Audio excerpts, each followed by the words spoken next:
Salam dostlar, bu sizə nə videosu gəldi və elə hamıza deyim, xəstələmişdim deyə bu gün video qoya bilmədim. Biraz düzəlmişəm. Neyse, 150 elimde size satışa geleceğim.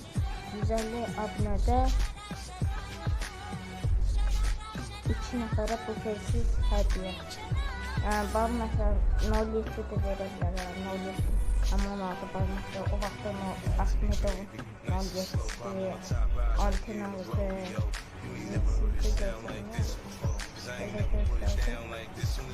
Priz 16 varması, Babaş masrafçısı.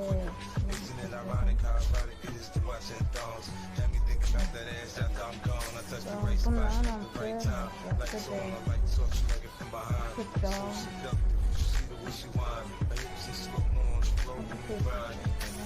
Çizimi de var idi. Bunun dalı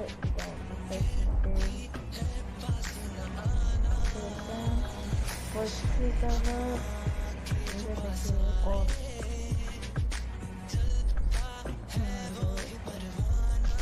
Yani ayrılmasınlar da vereceğim.